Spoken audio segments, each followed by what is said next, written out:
여러분 종로나 사람이 많은 명동거리 이렇게 지나가다 보면 누군가가 이런 질문하는 거 보셨어요? 도를 아십니까? 그런 질문 받아보셨어요? 받아보셨어요? 아, 사모님 받아보셨는데 근데 뭐라고 대답하셨어요? 도를 아십니까?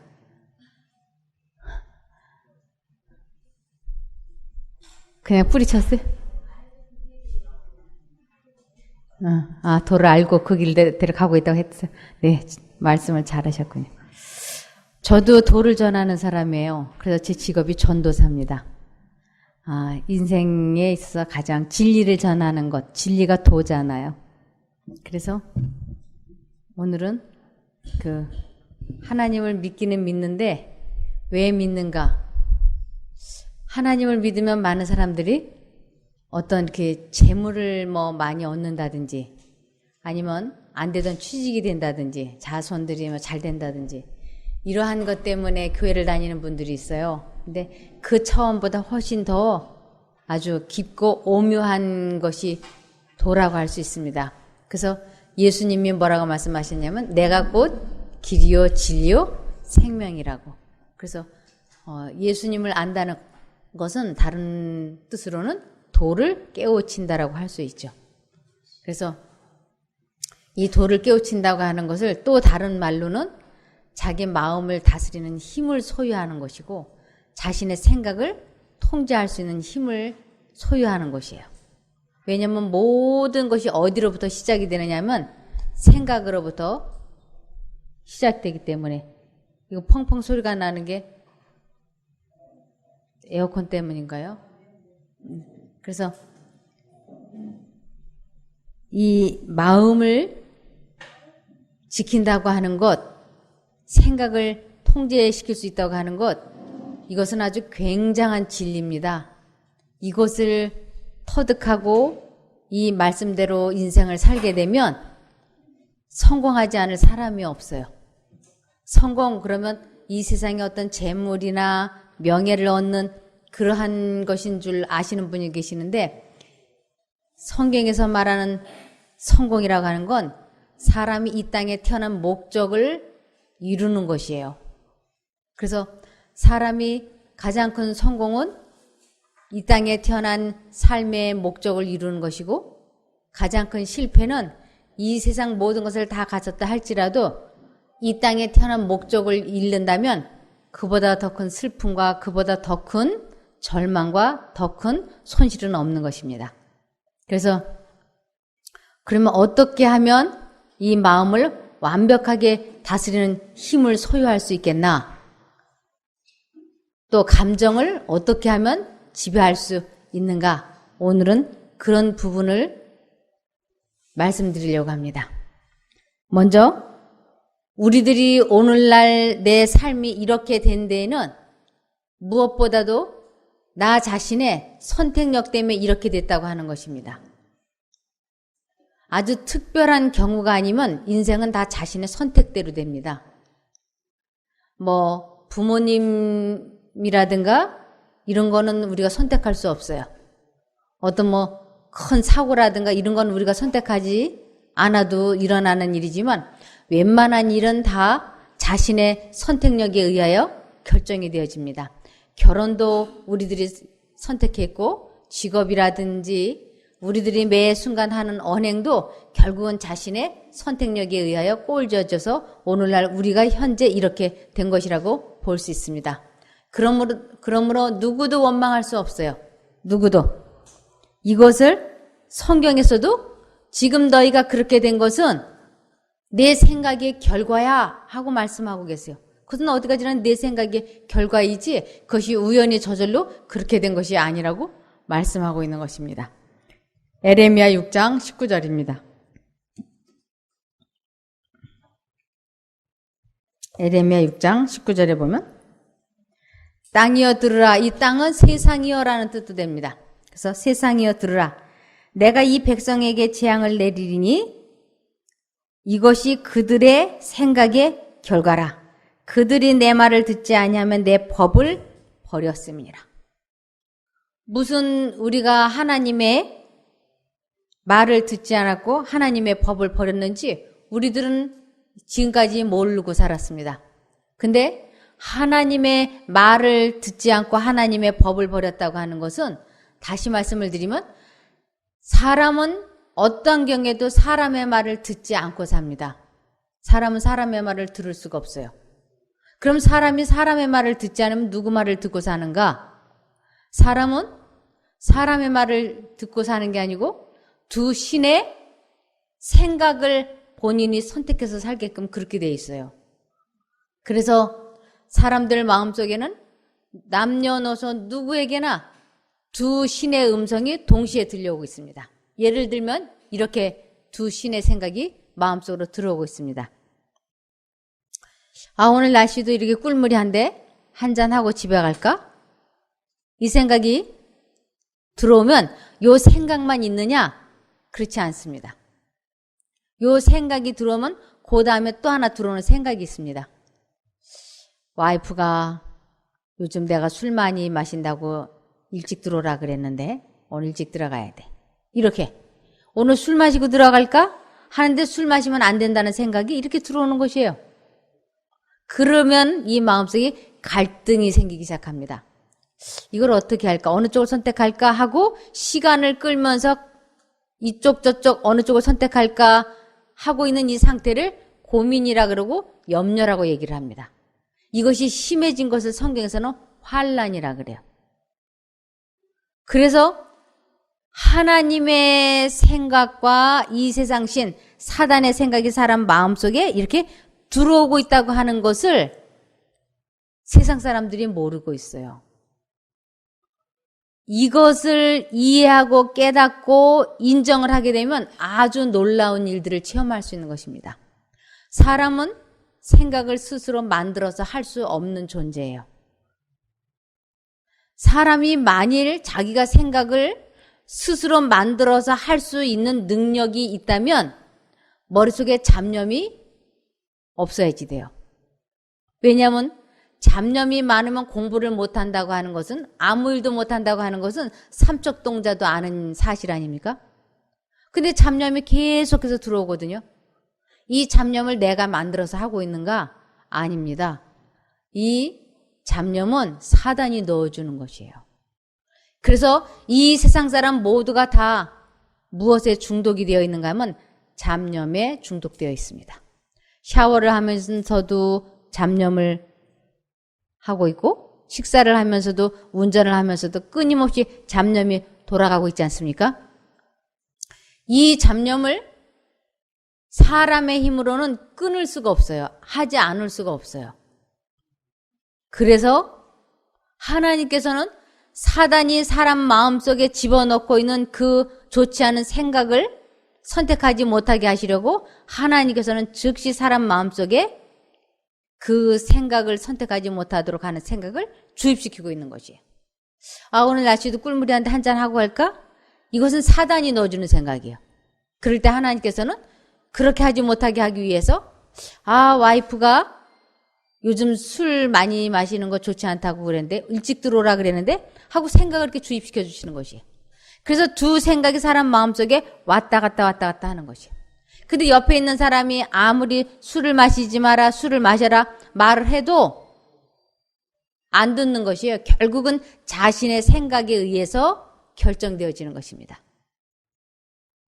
그러므로 지금 너희가 그렇게 사는 것은 내 생각의 결과다. 그러면서 그들이 내 말을 듣지 아니하면 내 법을 버렸다고 하나님께서 말씀하시는 것이. 하나님께서는 사람들 마음속에 생각을 주입시키는데 이것을 눈으로 볼 수 있게 확실하게 볼 수 있게 깨달을 수 있도록 써놓은 것이 십계명입니다. 십계명이고 이 십계명을 더 압축시켜 놓은 것을 두 글자로 하면 사랑이에요. 그리고 이 십계명을 확대 해석해 놓은 책은 이 성경책을 율법책이라고 그러죠. 그래서 사단이 넣어주는 생각을 내가 생각을 만들어서 하는 줄 알고 그 생각대로 살게 되면 그것이 우리들의 사고 방식이 되는 것이고 그 사고 방식은 생활 방식으로 나타나는 것입니다. 사단이 사람 마음속에 생각을 주입시키고 있다고 하는 것을 성경절로 확인시켜 드리겠습니다. 가룟 유다가 예수님을 팔았다고 성경에 되어 있습니까? 아닙니다. 가룟 유다가 예수님을 팔지 않았어요. 누가 가룟 유다를 팔았는지 한번 보시겠습니다. 요한복음 13장 2절입니다. 많은 사람들이 가룟 유다가 예수님을 판 줄로 알고 있는데 범인은 따로 있습니다.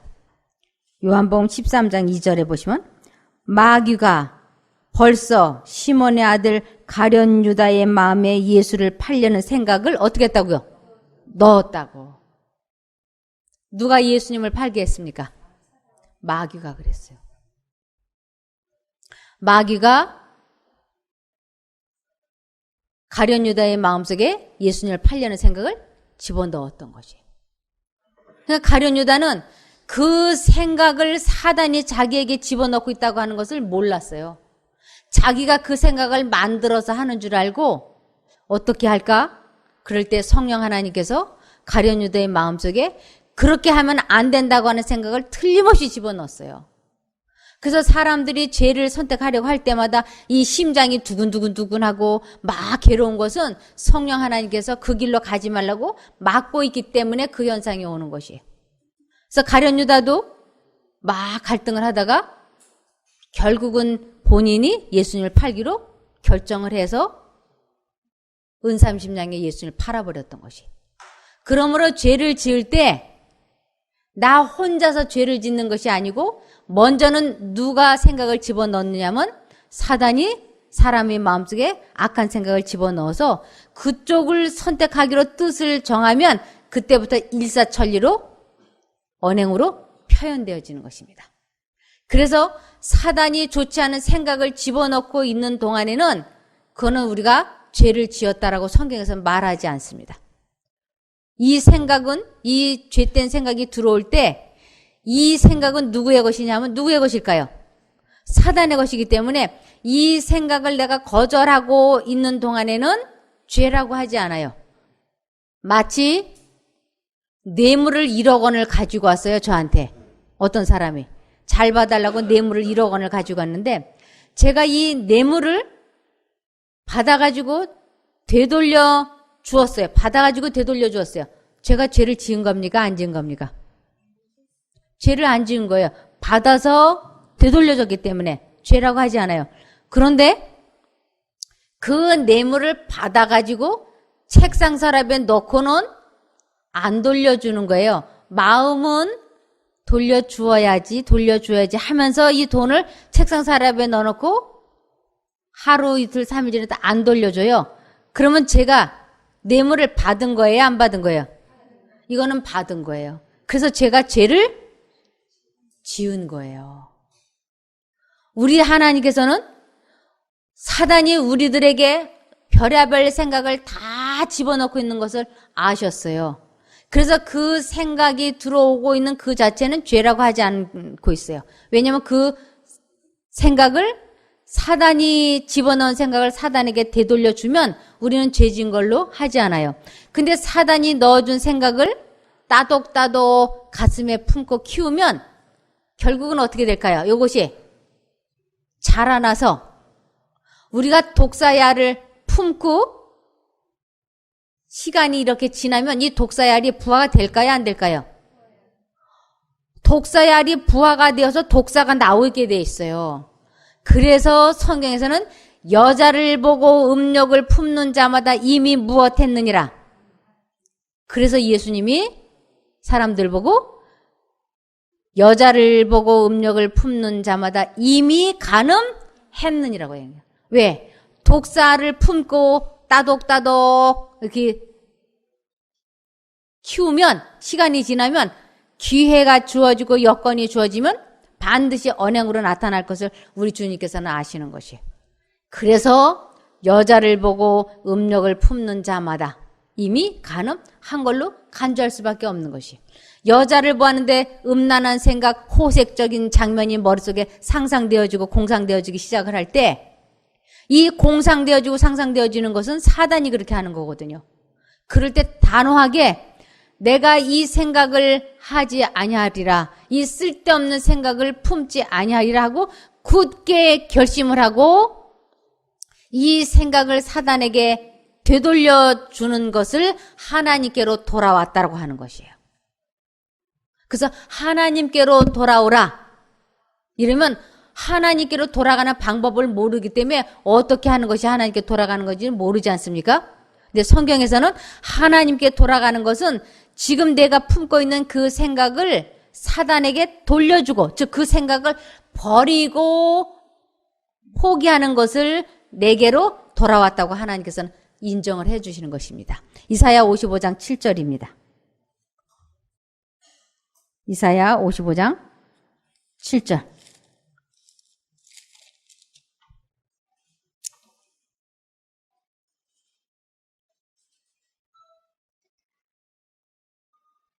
악인은 그 길을, 생활 방식을 그 길이라고 그러는 것이죠. 생활 방식. 악인은 그 길을, 불의한 자는 그 생각을 버리고 여호와께로 돌아오라. 그리하면 그가 불쌍히 여기시리라. 우리 하나님께로 나오라. 그가 널리 용서하시리라. 그래서 여자를 보고 음란한 생각이 마음속에 훅 하고 상상되어지고 이것이 마음속에 해오리 바람처럼 치고 들어올 때 내가 이 쓸데없는 생각을 하지 아니하리라 하고 굳은 결심을 하고 하나님을 부르면 하나님의 능력만이 우리를 그 좋지 못한 상상과 공상에서 해방시켜 주는 것이에요.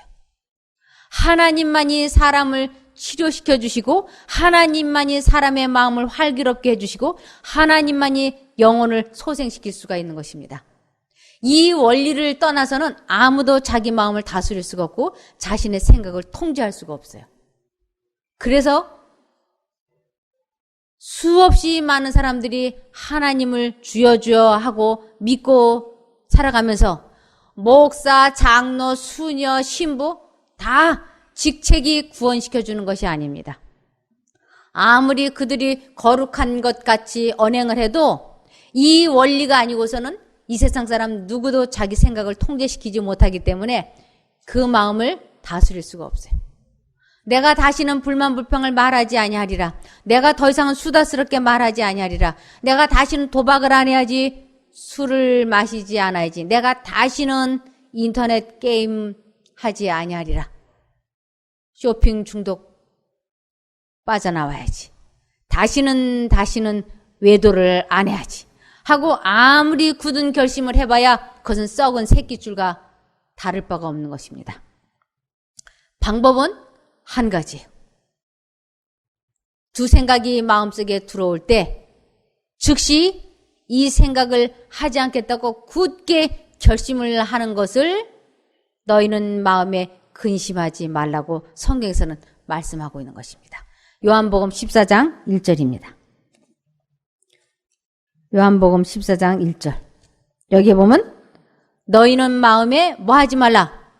근심하지 말라.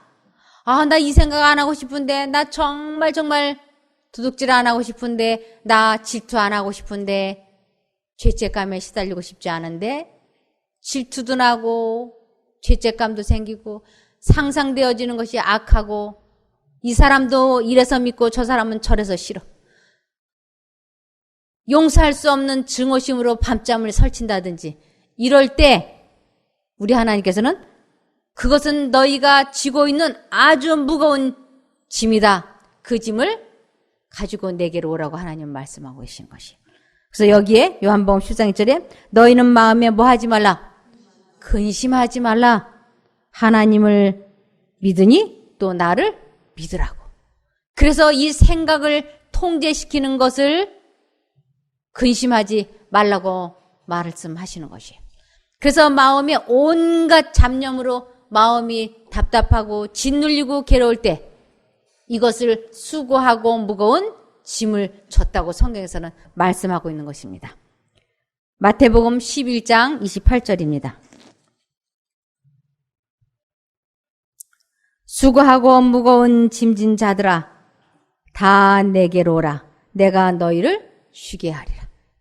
이 생각을 통제시킬 때야 비로소 마음에 쉼이 찾아옵니다. 그 생각에서 해방이 되어질 때야 깊은 안식을 느낄 수가 있는 것입니다. 우리들이 하루에 8시간 이상을 잠을 자야 회복이 되고 삶이 평안할 수 있어요. 왜 잠을 자야 되는가?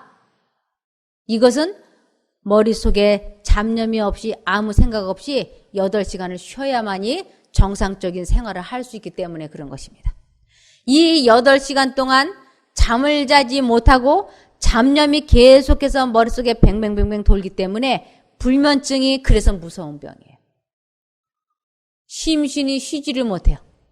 이불 속에 아무리 누워있어도 계속 머릿속에는 온갖 잡념이 뱅뱅 돌아가게 되면 잠잔 것 같지 않으니까. 그래서 잠을 못 자게 되면 아주 우울해지고 우울해지다 보면 죽고 싶어지는 것이에요. 그래서 이 마음속에 온갖 잡념이 괴롭힐 때 하나님께서는 어떻게 하라고요? 내게로 오라고 말씀하신 것이에요. 그래서 하나님께로 가는 방법은 지금 하고 있는 그 생각을 버리겠다고 결심하라고. 이 결심이 없이는 하나님께로 돌아가지 못합니다. 결심은 대단한 아주 확고부동한 의지력과 백절불굴의 결단을 요구합니다. 내가 이제는 술을 마시지 않겠다 하고 그 마음에 아주 굳은 결심을 하고 그리고 하나님을 불러보세요. 그러면 하나님께서는 틀림없이 그 기가 막힐 웅덩이와 수렁에서 건져주시는 분이십니다. 사람마다 누구나 다 기가 막힐 웅덩이와 수렁이 있습니다. 그것이 없는 사람이 없어요. 어떤 사람은 느려 터진 것이 기가 막힐 웅덩이와 수렁인 사람이 있고 어떤 사람은 너무 성격이 급한 사람이 또 그것이 기가 막힐 웅덩이와 수렁이 있고 어떤 사람은 치마만 두르면 정신을 못 차리는 사람, 어떤 사람은 물건만 보면 사지 않고서는 못 견디는 쇼핑 중독. 이러한 것들이 다 그 나름대로는 다 뭐냐? 기가 막힐 웅덩이와 수렁인 거예요. 남편의 잘잘못을 보면 충고하고 싶어서 간섭하고 싶어서 견딜 수가 없는 것이에요. 이것이 그 사람에게는 뭐냐면 기가 막힐 웅덩이와 수렁인 거예요. 저는 말이 너무너무 많았어요. 선천적으로. 그래서 이 말이 너무 많아서 제 남편이 저에게 정신병원에 가보라 그랬어요. 제가 그래서 정신과를 찾아갔어요. 정말 내가 정신병 환자라서 말이 많은 것일까? 그래서 의사한테 가서 상담을 했더니 의사가 정신병은 아닌데 타고나기를 아주 말이 많게 타고났네요. 그러는 거예요. 저는 5시간, 6시간을 쉬지 않고 말할 수가 있어요. 그래도 목도 안 아파요. 지치지도 않아. 처음에는 제 남편이 말 잘하는 여자라서 제 남편은 말이 좀 없어요. 그리고 말도 또 어눌하고.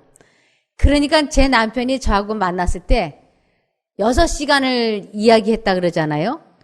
주로 누가 떠든 줄 아세요? 말한 게 아니고 떠드는 것이 저였어요. 그러니 처음 만난 여자가 말을 조리 있게 잘하니까 제 남편이 거기에 오면 반해버린 거예요.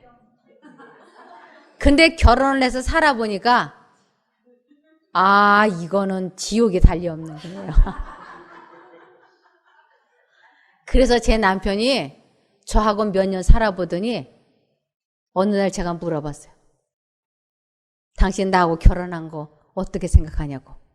그랬더니 제 남편이 아주 심각하게 생각하다가 이렇게 대답했어요. 나는 말이야, 당신과 결혼한 것이 너무나 후회가 되어서 오토바이를 타고 가다가 전봇대를 들이받아서 그 자리에서 죽고 싶었어. 제 남편이 그렇게 말했어요. 왜냐하면 제가 말이 많아도 보통 많은 게 아니고 도가 지나치게 너무 많은 거예요. 그러니까 저도 말을 적게 해보려고 얼마나 많이 노력을 해봤겠습니까?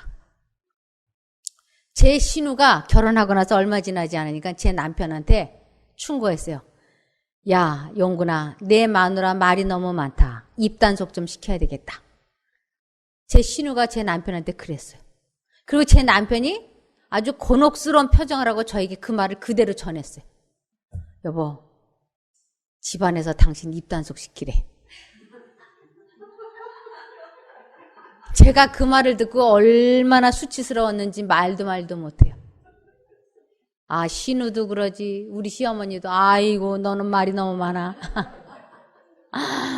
남편도 아이고 정신병 같대. 저는 남편이 5분 말하면 저는요 30분 1시간. 그러니까 상대방이 5분 말하는 것도 제가 그 사람 말하는 것을 5분 동안 듣는 게 아니고 이 사람 말이 빨리 끝나야 제 말을 하잖아요. 그러니까 끝날 때 기다리는 거예요. 그래서 끝날 때 기다리지를 못해서 그 말을 가로채가지고 제가 막 이야기하고, 오죽하면 제 남편이 저하고 결혼한 것이 너무 후회가 돼서 오토바이를 타고 가다가 전봇대를 들이받아서 그 자리에서 죽고 싶었겠어요. 그렇게 제가 말이 많았어요.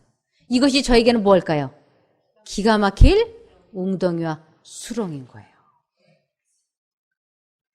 그러니 저는 또 남편의 약점과 실수와 결점을 보면 내가 사랑하는 아내가 돼가지고 사랑하는 남편의 약점과 실수와 결점을 지적해주고 가르쳐서 똑바른 사람을 만들어야지, 그렇지 않으면 직무유기하는 줄 알았어요. 그러니까 남편의 실수와 약점과 결점을 보면 다 지적하는 것이에요. 그리고 제 남편이 설교를 하는 동안에 저는 밑에 앉아가지고 수첩에다 받아 적어요. 열심히 뭐를. 저 제수처가 틀려 먹었다. 저 단어는 부적절하다. 저 성경절은 저렇게 사용하면 안 된다. 그래 놓고는 딱 적어가지고 아무도 없을 적에 그냥 따다다닥 제가 충고하는 거예요. 당신 그렇게 하면 안 된다고. 이렇게 해야 된다고. 아, 제 남편이 얼마나 힘이 들었을까요? 저는 제가 저를 볼 때 이리 봐도 괜찮고 저리 봐도 괜찮더라고요. 버릴 게 없는 여자예요. 너무너무 똑똑하고 잘났어. 그런데 제 남편이 복에 겨워가지고 죽고 싶다고 한다는 줄 알았어요. 그런데 제가 정신이 번쩍 들게 하는 성경절을 어느 날 제가 읽게 되었어요. 베드로전서 4장 15절이었어요. 베드로전서 4장 15절. 너희 중에 누구든지 살인이나 도적질이나 악행이나 남의 일을 간섭하는 자로 고난을 받지 말려니와. 여기에 너희 중에 누구든지, 살인이라고 하는 것은 악한 감정을 갖고 있는 것을 살인이라고 얘기하는 것이었어요. 꼭 사람을, 목숨을 끊어야지 죽이는 것이 아니고 상대방을 미워하는 감정을 갖고 있는 것, 미워하는 생각을 품고 있는 것을 살인이라고 하는 것이었어요. 이미 그 형제를 미워하는 자는 살인했느니라 그러잖아요. 형제를 미워하고 악한 마음을 갖고 있으면 환경과 여건이 주어지면 그 사람에 대해서 아주 신랄하게 비판을 하지 않습니까? 그것은 상대방을 죽이는 언행인 것이에요. 그러면서 제1차로는 상대방을 죽이기 전에 내가 누군가를 미워하게 되면 내가 속이 상하잖아요. 그래서 그것이 나를 죽이는 것이에요. 그래서 사람들이 병이 걸린 그 이면에는 누군가를 지독히 미워했거나 죄책감에 시달렸거나 증오했거나 아주 많이 괴로워했던 그 어떤 정점이 있었다고 하는 것이에요. 그것이 이 속을 상하게 해서 병이 들게 하는 것이에요. 그러므로 이 세상 사람 누구도 건강하다고 말할 수가 없어요. 왜냐하면 이 병이 먼저 나타나고 나중 나타나는 그 차이만 있다는 것뿐이지, 사람 미워하면 시기하고 질투하고 죄책감에 시달리고 이러면 너나 나나 할 것 없이 다 어떻게 되냐면 속이 상하게 돼 있어요. 그러면 시간이 지나면 다 툭 하고 터지는 것이 질병인 것입니다. 하나님께 죄받고 벌받아서 생긴 것이 아니고 사람을 사랑하지 못해서 병이 생길 수도 있는 것입니다. 그래서 여기 보니까 너희 중에 누구든지 살인하면 안 된다 그랬잖아요. 근데 저는 사람마다 다 미워했어요. 이 사람은 이래서 믿고 저 사람은 저래서 싫었어. 정말 미웠어요. 그러니까 제 얼굴이 언제나 이렇게 부글부글 미웠어요. 그 중에서 제일 이쁜 사람은 저밖에 없었습니다. 그러면서 도적질 하지 말라고. 도적질. 부정직한 모든 언행 생각은 다 도적인 것이었어요. 저는 아주 정직하게 인생을 살지 않았습니다. 그러면서 악행이나 남의 일을 간섭하는 자로 고난을 받지 말려. 악행, 선행, 상대방을 사랑하지 못하고 하는 그 모든 언행은 다 악행이었어요. 남의 일을 간섭하는 자, 특별히 제일 가까운 나의 이웃, 제 남편을 저는 참 많이 간섭했어요. 충고하고 간섭하고. 그러면 반드시 무슨 일이 있을 거냐면 고난을 받게 된다고 돼 있어요. 제 남편에게 제가 얼마나 많이 충고하고 간섭했는지 모릅니다. 그렇게 하지 않으면 직무유기하는 줄 알았어요. 그런데 성경에는 간섭하는 것이 죄라고 하는 것을 알았을 때 제가 너무 깜짝 놀랐어요. 간섭하는 것, 이것은 성령 하나님께서 하실 일을 제가 침범하는 죄였어요. 성령의 영역을 침범하는 죄에 해당이 되는 것이었어요. 사람에게 잘못을 깨닫게 하시고 회개시키는 것은 성령께서 하시는 일이지 사람이 죄를 깨닫게 해가지고 개과천선시킬 수 있는 것은 없는 것이었습니다. 제 남편이, 제 주변 사람들이 김종숙이 말 많다고 입단속시키라고 수없이 그런 말을 오랫동안 들었지만 저는 말이 줄어들지 않았어요. 그런데 지금은 아무도 저보고 말 많다고 하지 않아요. 제 남편도 저보고 이제는 말 많다고 하지 않아요. 제가 생각할 때도 제가 말 많은 사람이 이제는 아니에요. 왜 그렇게 됐을까요? 제가 노력해서 그렇게 됐을까요? 성령 하나님께서 저를 도와주셨기 때문에. 제가 무슨 말을 특별히 하고 싶어 하느냐면 남편의 실수와 약점과 결점을 보면 충고하고 싶고 간섭이 하고 싶어서 막 못 견디는 것이에요.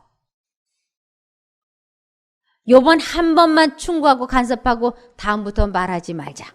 이 생각과 하나님의 음성은 또 말해봐야 되지도 않고 또 관계만 나빠져서 고난을 받을 거니까 말하면 안 돼. 분명히 하나님께서 말씀하세요. 근데 이 세상 신 사단은 요번 한 번만 말하고 다음부터 말하지 마. 요번 한 번만 말해. 저것은 네가 말 안 해주면 누가 고쳐주겠어. 요번 한 번만 말해. 아니야, 지금 말하면 안 돼. 요 생각이 왔다 갔다 할 때 이때 내가 이 말을 안 하겠다가 아주 굳은 결심을 하고 하나님을 부르면 그 하나님으로부터 능력이 와서 그 말하고 싶은 열망에서 저를 해방시켜 주는 것이에요. 이것을 체험하는 것을 하나님을 만났다라고 얘기하는 것입니다. 요것을 체험하는 것을 사람을 사랑했다라고 얘기하고 사람을 용서했다고도 하고 사람을 도와줬다고도 이야기하는 것이에요. 성경에서 말하는 십자가를 졌다라고 하는 것은 바로 그 욕망, 그 생각을 포기하는 데 성공한 것을 십자가를 졌다라고 얘기하는 것입니다. 저는 94살 대신 치매 중증인 시어머니를 모시고 살았어요. 그러니까 주변 사람들이 저보고 아이고 김종숙 집사는 시어머니가 십자가야 이런 말들을 많이 해줬어요 저한테. 그래서 저도 제 십자가가 우리 시어머니인 줄 알았어요. 근데 성경에서 말하는 십자가는 나를 힘들게 하는 주변 사람이 아니고 내 생각, 나의 이기적인 욕망 이러한 것을 포기하는 것을 십자가를 졌다라고 이야기하는 것이었습니다.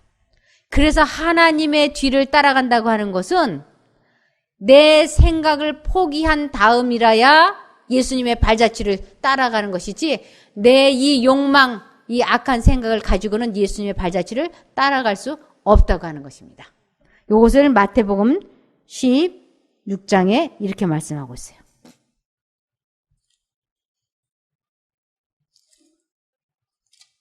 마태복음 16장 24절. 이에 예수께서 제자들에게 이르시되 아무든지 나를 따라오려거든 자기를 부인하고 자기 십자가를 지고 나를 쫓을 것이니라. 자기를 부인한다고 하는 것은 자기의 욕망과 생각을 포기해버리는 거, 아주 뼈를 꺾는 것처럼 꺾어버리고, 그리고 그 생각을 완전히 다스렸을 때야 우리 예수님의 뒤를 따라갈 수 있다고 하는 것입니다. 자기 욕망을, 자기 감정을, 자기 생각을 통제시키는 것을 성경에서는 뼈가 꺾어진다고 얘기해요. 왜냐하면 이것이 결코 쉽지 않기 때문에. 제가 이것을 해보았기 때문에 이 자기 자신과의 싸움에서 이기는 것을 체험하는 것을 하나님을 만났다라고 얘기하는 것입니다. 이것은 쉽지 않아요. 해보면 참 어렵습니다. 그러나 해보고 나면 하나님과 만난 그 기쁨은 이루말로 다할 수가 없이 좋습니다. 제가 남편에게 늘 충고하고 간섭하고 책망을 하기 때문에 제 남편이 저하고 산 것을, 결혼한 것을 너무 후회하고 괴로워했습니다. 그런데 제가 이 성경을 보니까 간섭하면 안 된다고 돼 있잖아요. 그래서 결심을 했습니다. 이제는 남편에게 희망과 용기를 주는 말, 사랑의 말, 격려의 말이 아니면 이제는 아무 말도 하지 않겠다. 절대로 화를 내지 않겠다고 결심을 했습니다. 이것은 사람의 힘으로는 불가능한 일이에요.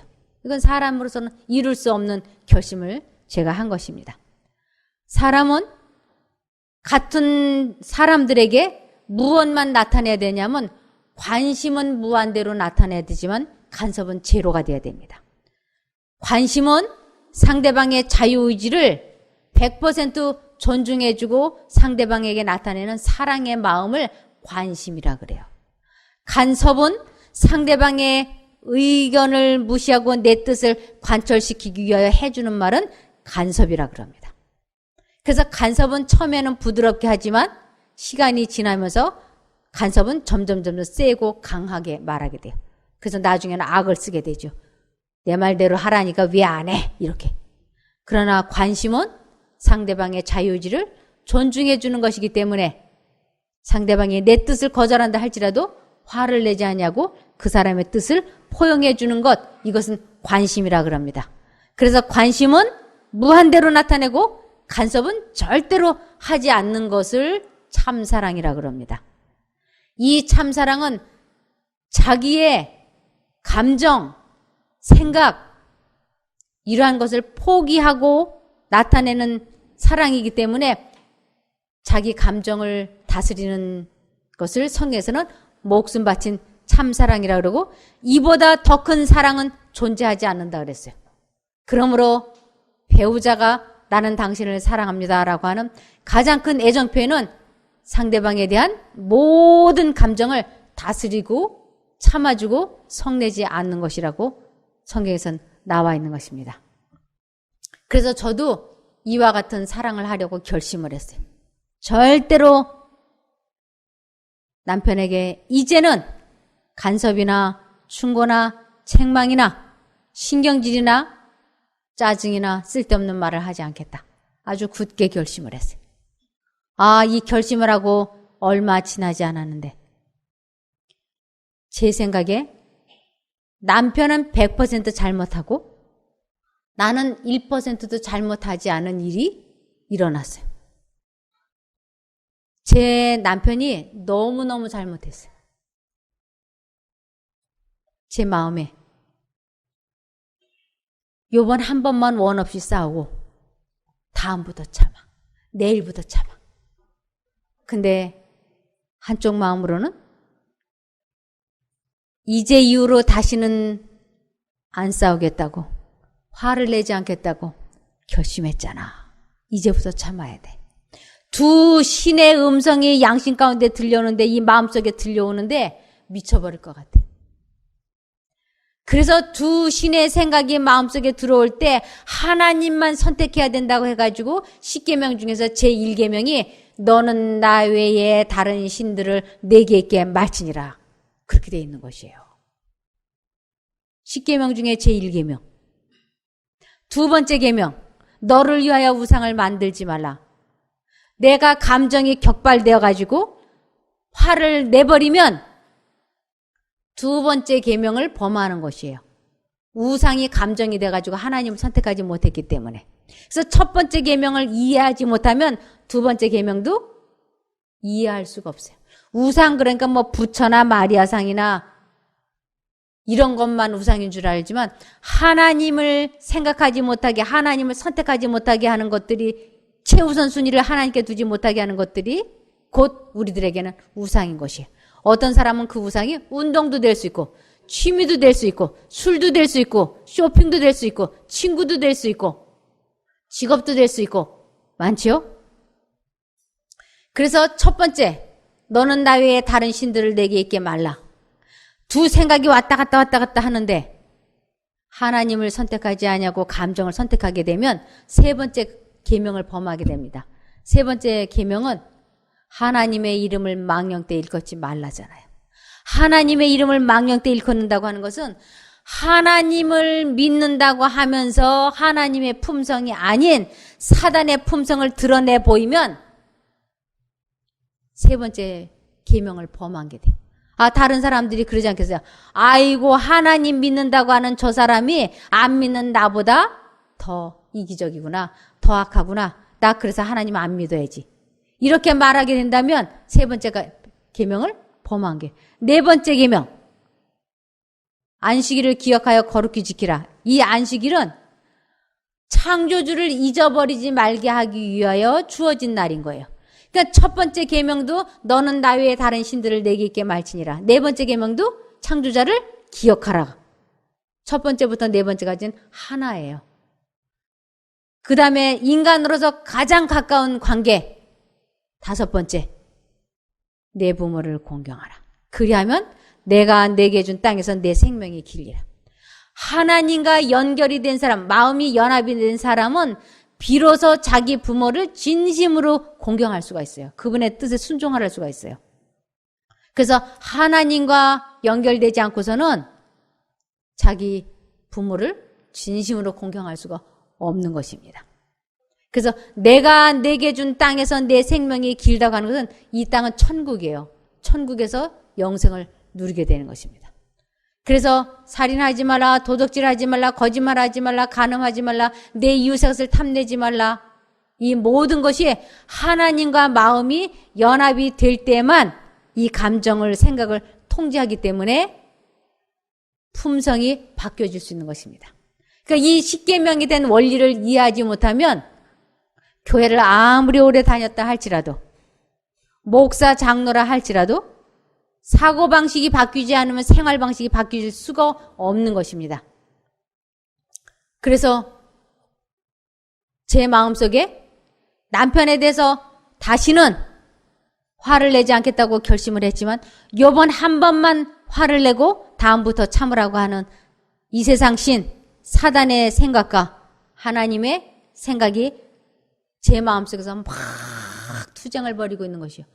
이때 이 상태를 근심이라고도 하고 환란이라고도 합니다. 그래서 이 마음속에 무서운 환란이 시작이 될 때 내가 이 생각대로 하지 않겠다고, 사단의 생각을 선택하지 않겠다고 굳게 결심을 하고 하나님을 부르면 하나님께서 그 기가 막힐 웅덩이의 수렁에서 나를 건져주시는 것이에요. 이 체험을 하는 것을 하나님을 만났다, 하나님을 보았다, 하나님의 선하심을 맛보았다, 성화했다, 거듭났다, 회개했다, 이렇게 여러 가지로 말하는 것입니다. 제 마음속에 환란이 우글우글 하는 것이. 시편 50편 15절입니다.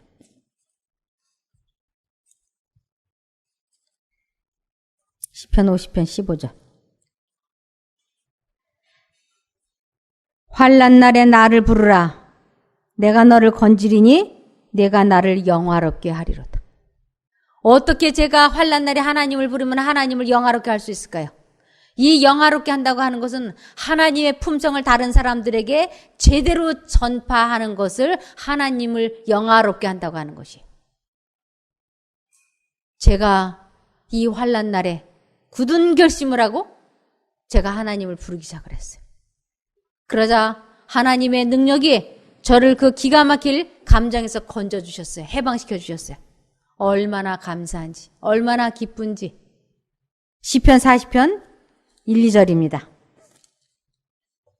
시편 40편 1, 2, 3절. 내가 여호와를 기다리고 기다렸더니 귀를 기울이사 나의 부르짖음을 들으셨도다. 나를 기가 막힐 웅덩이와 수렁에서 끌어올리시고 내 발을 반석 위에 두사 내 걸음을 경고케 하셨도다. 새 노래 곧 우리 하나님께 올릴 찬송을 내 입에 두셨으니 많은 사람이 보고 두려워하여 여호와를 의지하리로다. 제가 이제 새 노래를 부르지 않습니까? 과거에 저는 아주 말이 많고 수다스러워서 남편이 정신병자라고 말할 만큼 말이 많았어요. 이것은 묵은 노래, 흘러간 노래예요. 저의 과거는 다 흘러간 노래예요. 묵은 노래예요. 그러나 하나님의 능력으로 내 자신과의 싸움에서 승리한 이 경험담은 새 노래인 것입니다. 하나님과 함께. 그래서 내가 이 땅에 태어난 목적은 바로 이 새 노래를 부르게 되어서 천국에 가서 영원히 이 노래를 부르려고 이 땅에 태어난 것입니다. 그래서 이것을 이사야 43장을 보시면 이사야 43장 21절에 우리를 태어나게 하신 우리를 지은 목적에 대해서 말씀하고 계세요. 43장 21절. 이 백성은 내가 나를 위하여 지었나니 창조하였나니 나의 찬송을 부르게 하려 함이니라. 바로 이 새 노래, 죄와 싸워서 승리한 사람들이 부르는 새 노래를 부르게 하시려고 하나님은 우리를 사람을 지었다고요. 그래서 이 세상에 태어난 목적은 온전히 자기 자신과의 싸움에서 승리할 때 이루는 것입니다. 기가 막힐 웅덩이와 수렁에서 해방이 되지 못하면 우리는 웅덩이 속에 갇힌 채로 슬픔 중에 생명이 멈추게 되면 구원은 없어지는 것이에요. 그래서 이 기가 막힐 웅덩이와 수렁 속에서 해방이 되지 못하고 신앙생활을 하는 그 모든 사람들에게 마태복음 7장 20절에 이렇게 설명하고 있습니다. 마태복음 7장 21절부터 보겠습니다. 마태복음 7장 21절에 보면 나더러 주여 주여 하는 자마다 천국에 다 들어갈 것이 아니요 다만 하늘에 계신 내 아버지의 뜻대로 행하는 자라야 들어가리라. 내 아버지의 뜻대로 행한다는 게 무엇인가? 양심 가운데 하나님께서 생각을 넣어주실 때 그 생각을 선택해서 하나님의 뜻대로 사는 것을 내 아버지의 뜻대로 행하는 자라야 데리고 간다고요. 죄와 싸워서 지는 사람은 천국에 못 들어가는 것이에요. 여기 분명히 그러지 않았습니까? 주여 주여 하는 자마다 다 못 들어간다고. 근데 이 주여 주여 하는 자들이 보통 일반 사람들인가? 그렇지 않아요. 한번 보시겠습니다. 22절에 재림하시는 그날에 많은 사람이 나더러 이르되 주여 주여 우리가 주의 이름으로 선지자 노릇하며 주의 이름으로 귀신을 쫓아내며 주의 이름으로 많은 권능을 행치 아니하였나이까 하리니. 목사, 장로, 신부, 수녀 다 여기에 포함이 되죠. 모든 신앙인이 다 포함이 되는 것이에요. 그때에 내가 저에게 밝히 말하되 내가 너희를 도무지 알지 못하니 불법을 행하는 자들아 내게서 떠나가라 하리라. 하나님께서는 하나님 믿는다고 그렇게 새벽 기도, 금식 기도, 철야 기도, 산 기도, 헌신 봉사한다고 재물이란 재물 다 모아서 교회에 헌금을 했는데도 그런 것 가지고 천국에 가는 것이 아니라고요. 무엇 갖고 가는가? 내 아버지의 뜻대로 행하는 자라야 천국에 들어간다고요. 그래서 내 아버지의 뜻, 양심 가운데 하나님의 음성이 들려올 때, 사단이 마음속에 말할 때 내가 어느 쪽의 음성을 선택하느냐에 따라서 나는 의인이 되든가 악인이 되든가 하는 것입니다. 하나님의 지배를 받고 사는 사람은 의인이라 그러고 사단의 지배를 받고 사는 사람은 악인, 죄인이라고 하는 것입니다. 이 기독교의 원리를 알지 못하면 누가 되었든지 다 악인인 것이에요. 뭐 목사가 되었든 장로가 되었든 누가 되었든 하나님의 성령에 의하여 마음을 지배하지 못하고 살면 다 뭐냐면 악인인 것입니다. 그래서 로마서 3장 10절을 보시면 로마서 3장 10절에 보면 기록한 바 의인은 없나니 하나도 없으며 깨닫는 자도 없고 하나님을 찾는 자도 없고 다 치우쳐 한 가지로 무익하게 되고 선을 행하는 자는 없나니 하나도 없도다. 이 진리를 제대로 깨닫고 하나님의 뜻대로 사는 사람이 너무너무 희귀하다고요. 십계명의 그 깊고 오묘한 진리를 제대로 깨닫는 사람들이 너무나 희귀한 것입니다. 그래서 의인은 없다고. 지금 내가 하고 있는 이 생각이 사단으로부터 오고 있는 것인지 하나님께로부터 오고 있는 것인지 이것을 매 순간 분별해야지 돼요. 내가 옳다라고 생각이 되어서 살아온 결과가 지금 우리 모두에게 펼쳐져 있지 않습니까? 내 생각이 옳은 것이 있고 성령의 생각인 줄 알았잖아요. 그런데 이 생각이 정말 옳았는지 틀렸는지는 이 성경 말씀에 비추어 보면 알 수가 있어요. 그래서 성경 말씀이 가라 하면 가는 것이고 서라 하면 서는 것이에요. 내 생각은 오고 싶지만 성경은 가라고 하면 가야 하는 것입니다. 이래서 내 생각을 포기하고 하나님의 뜻에 순종을 하기 위하여 우리는 매 순간 굳은 결심을 하고 하나님을 부르면 하나님께서 능력을 주셔서 우리를 그 죄악에서 해방시켜 주는 것입니다. 이것이 하나의 공식인 거예요. 이 공식을 알지 못하면 이러면 안 되는데 이러면 안 되는데 하면서 결국은 죄를 짓게 되는 것입니다. 그런데 예수님을 계속해서 부르라고 하니까 주문을 외우는 것인 줄 아는데 주문을 외우는 게 아닙니다. 예수라고 하는 이름 뜻 자체가 자기 백성을 저희 죄에서 구원할 자라고 하는 구원자라는 뜻이에요. 우리 아이들이 엄마를 부르면 엄마가 설명을 다 듣지 않고도 무조건 와서 도와주는 것처럼 엄마 하면 다 와서 도와주는 것처럼 우리 예수님도 우리가 작은 신음소리에도 응답하시는 우리 하나님께서 우리가 주님, 예수님 하면 즉시 도와주십니다. 그래서 갈등 속에서 예수님 부르면 도와주실 수가 없어요. 먼저 내가 하나님의 뜻대로 죄된 간섭을 하지 않겠다고 굳은 결심을 하시고 하나님을 불러보십시오. 그러면 틀림없이 그 고비를 넘기게 해주십니다. 저도 아주 남편에 대해서 불만, 불평, 책망하고 간섭하고 싶고 비난의 말이 하고 싶을 때 부글부글 끌어넘치려고 할 때마다 굳게 결심하고 예수님을 불렀어요. 그러면 그 고비를 그냥 무사히 넘어갈 수 있도록 우리 예수님이 도와주셨습니다. 이것을 한 번 경험하고 두 번 경험하는 것을 하나님을 한 번 만나고 두 번 만났다 그러고 그것을 체험하고 나서 이 성경을 보기 시작을 하면 하늘문이 열리면 성령이 내려오시지 않습니까? 하늘문이 열려서 성령이 임하셔서 죄와 싸워서 승리하게 해준 것만큼 성경이 깨달아지기 시작을 해요. 그래서 성경을 밝히 깨달으면 얼마나 행복한지. 그래서 이기는 자, 자기 자신과의 싸움에서 이기는 자만이 천국에 들어간다고 되어 있어요. 지면 사단의 종이에요. 우리는 이겨서 의의 종, 예수님의 종이 되어야 된다고 성경에는 나와 있는 것입니다. 아무쪼록 우리가 승리해서 하늘에서 만나기를 소망하며 말씀을 마치겠습니다. 하늘에 계신 저희들의 아버지 하나님, 저희들을 이 땅에 태어나게 해주심을 감사드립니다. 이제 이 땅에 태어나서 태어난 목적을 이룰 수 있는 길을 가르쳐 주신 것을 또한 감사드립니다.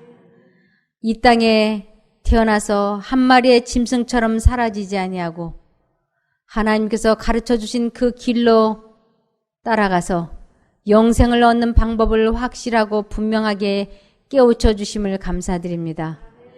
이 진리를 올바르게 깨닫고 터득해서 체험해서 한 사람도 낙오되지 아니하고 주님 앞에서 다시 만나는 저희가 되게 축복하여 주시옵기를 예수님 이름으로 기도드리옵나이다. 아멘.